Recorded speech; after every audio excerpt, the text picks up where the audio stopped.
Ini cara yang gue pakai buat ace interview di Lazada, di TikTok, di Meta, dan di McKinsey.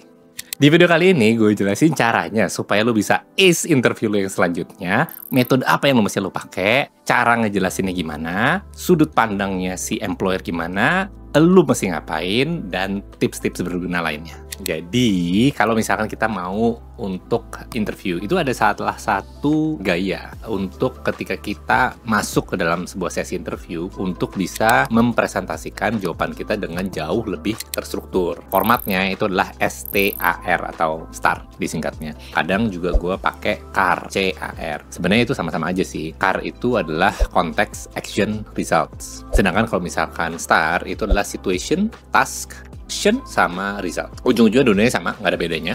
Intinya adalah memberikan kepada si orang yang menginterview sebenarnya, kan kita mau jualan diri kita nih. Ketika kita jualan diri kita mesti cerita soal kita udah ngapain. Karena kembali lagi, si perusahaan membayar kita itu karena mengharapkan sebuah hasil. Yang dia pengen tahu, hasilnya ini sebenarnya datang dari mana. Nah, kalau misalnya kita bilang datangnya dari gue, oke, siap. Kalau misalkan beneran datang dari lu, gimana caranya hasil itu datang? Peran lu apa di sana, waktu itu situasinya apa, jangan-jangan udah di atas nih, terus habis itu lu cuma nambahin dikit gitu kan. Nah, itu beda tuh, sama hasilnya sama aja, tapi datangnya dari bawah dan itu gara-gara lu.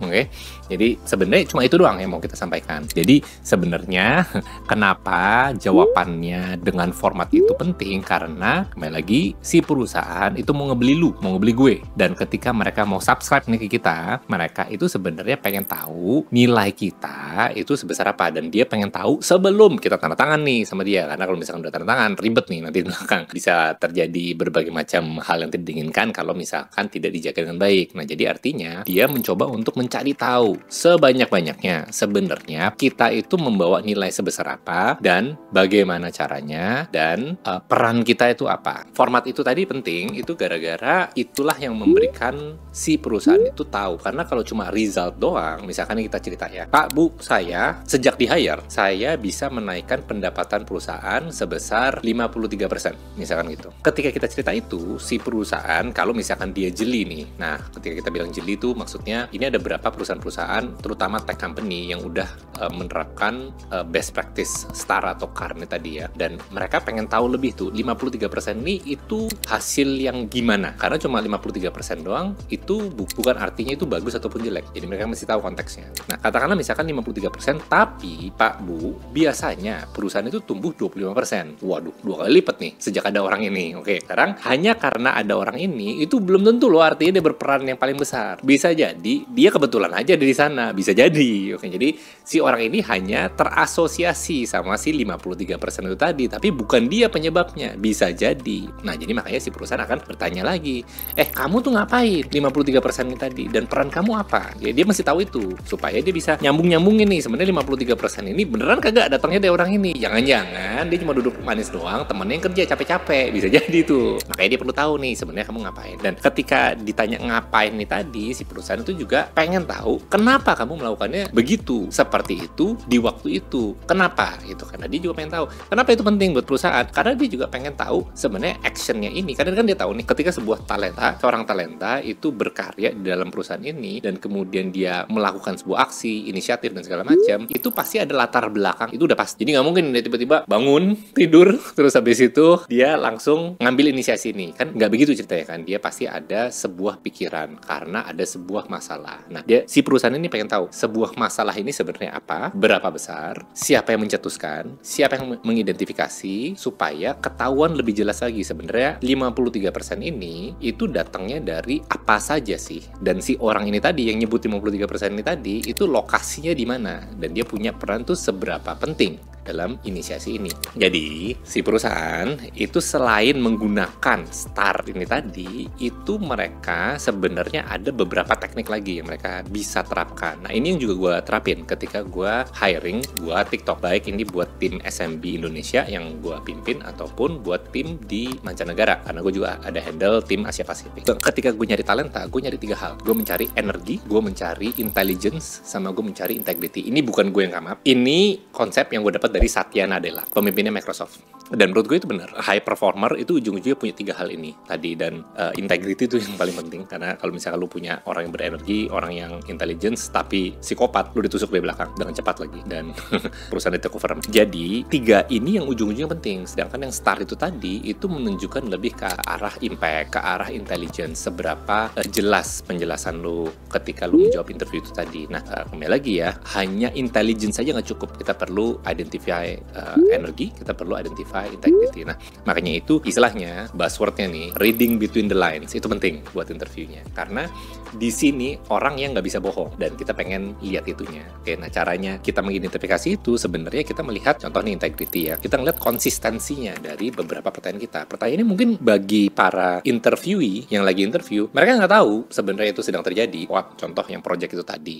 Oke, misalkan dia bilang dia mengidentifikasi. Caranya gimana? A, B, C, udah jelasin nih. Kemudian ada lagi nih, problem yang kira-kira serupa atau situasi yang agak berbeda, tapi behaviornya dia itu sama. Nah, itu yang kita cari. Oke, sebagai seorang manajer, kita juga mencari sih orang-orang yang cocok secara kultur sama budaya dengan company ataupun minimal timnya kita sendiri. Nah, kembali lagi ya, kita sudah harus tahu nih sebagai seorang manajer, kita harus sudah tahu kita mencari orang seperti apa. Oke, karena yang bikin ruwet itu kalau misalnya kita nggak tahu sebenarnya kita maunya apa. Jadi speknya udah jelas nih. Oke. Nah, kemudian kita juga mesti tahu definisinya ketika kita mencari orang-orang yang seperti ini, artinya apa tuh? Itu kan dia bisa ngapain atau dia sudah pernah ngapain. Ketika situasi seperti ini dia ngapain. Dan itu bukan salah atau benar ya by the way. Itu cuma preferensi aja, kita sukanya memang atau kita butuhnya memang orang yang seperti ini. Nggak ada salah, nggak ada benar untuk hal ini. Tapi mungkin kita punya beberapa nilai-nilai yang diadopsi di suatu perusahaan ataupun di minimal di tim kita yang kita mau pertahankan. Nah, kemudian ya kita mencari, kita memfilter untuk orang-orang yang bisa menunjukkan kita behavior tersebut. Salah satu pertanyaan favorit gue ketika interview itu adalah top 2 achievement lu itu apa? Kenapa 2? 1, biasanya orang udah nyiapin 1 biasanya. Jadi gue pengen tahu satunya lagi apa. Dan biasanya ada perbedaan yang gede banget antara nomor 1 dan nomor 2. Oke? Jadi gue pengen tahu tuh bedanya apa. Jadi gue masih ada pembandingnya. 3 menurut gue terlalu banyak. Jadi biarin kasih mereka chance untuk lebih fokus sama hal-hal yang paling matter. Oke, makanya gue cuma minta 2. Alasan kedua, gue suka minta top achievement karena gue pengen tahu bukan apa yang mereka bilang. Jadi maksudnya misalkan nih contoh, mereka bilangnya adalah gue achieve 125% misalkan. Dengan dia menyebutkan itu, gue jadi tahu. 1, menurut dia yang impresif itu adalah 125%. Itu 1. Menurut yang kedua, dia bilang achievement. Berarti itu adalah core KPI-nya dia. Itu adalah apa yang dikasih sama perusahaan untuk menjadi targetnya dia. Oh, berarti itu yang dia identify sebagai suatu yang achievement buat dia. Salah nggak? Ya tentunya nggak salah. Tapi bener nggak? Tergantung. Gue nyarinya apa? Kalau gue nyarinya orang-orang yang tipenya pada saat ini ya. Misalkan tim gue ada 10, misalkan udah ke 9, gue satu lagi mencari orang yang kolaborator misalkan. Berarti gue nggak terlalu penting tuh yang core KPI. Penting dalam artian ya lu mesti tetap menjalankan tugas lu sih. Cuma yang lebih penting buat gue sekarang adalah untuk orang ke-10 ini tadi, itu adalah orang yang bilang kalau misalkan achievementnya dia itu adalah dia bisa membuat sebuah project misalkan. Dia nge-lead sebuah project yang isinya ada 5 orang ini, bagian-bagiannya ini masing-masing. Kemudian bagaimana dia membuat sebuah orkestra supaya projectnya itu bisa mulus jalan, deliver result. Soal resultnya apa itu ntar dulu. Tapi minimal itu yang dia call out sebagai achievement. Itu dari sudut pandang si employer. Nah makanya ketika kita ada di situasi interview, sebenarnya tips nomor 1 adalah lu mesti tahu orangnya ini nyari apa. Dan orang ini bukan HR-nya. Orang ini adalah nanti lu reportnya ke siapa, itu dia sebenarnya nyari apa. Gitu. Dan seringkali kita nggak tahu itu. Langsung menjawab pertanyaan dengan sebuah asumsi bahwa itulah yang dicari mereka. Padahal maybe not. Jadi sebaiknya, ada bagusnya untuk lu coba mengerti. Masuk ke interview, itu lu udah tanya duluan. Apa sih yang dicari? Apa yang diekspektasikan? Dan itu bisa lu claim nanti pas ketika masuk di sesinya. Jadi dengan kayak gitu, jawaban lu akan lebih bisa lu adjust, lu on point. Bukannya lu nipu. Bukannya lu bohong juga gitu kan. Lu just tell the truth. Cuma ada bagian-bagian yang dari 15 nih yang lu punya, ada 3 ini yang lu emphasize. Karena ini yang sebenarnya dicari, bukan yang 5 di sini. Berarti dengan tahu ini semua, lu bisa ngapain? Menurut gua, prinsip gua, interview itu sebenarnya analoginya kayak lu naik ke podium, lu mesti valedictorian, naik ke panggung dan lu cerita. Dan pas lu di sana itu udah telat kalau lu mencoba untuk impress orang di sana. Karena mereka udah tahu lu siapa. Jadi nggak ada gunanya lu tampil dengan lebih dari apa adanya.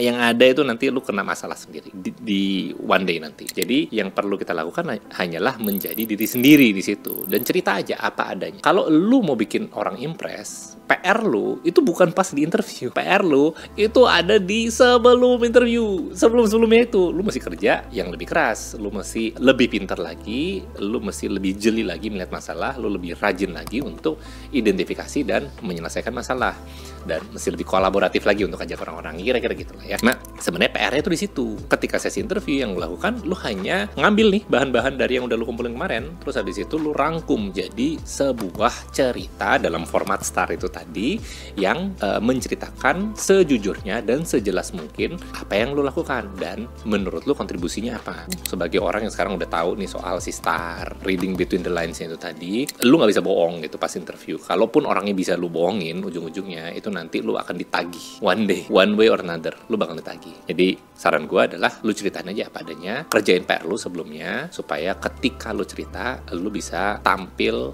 maksimal, lu bisa kelihatan impresif di depan interviewer.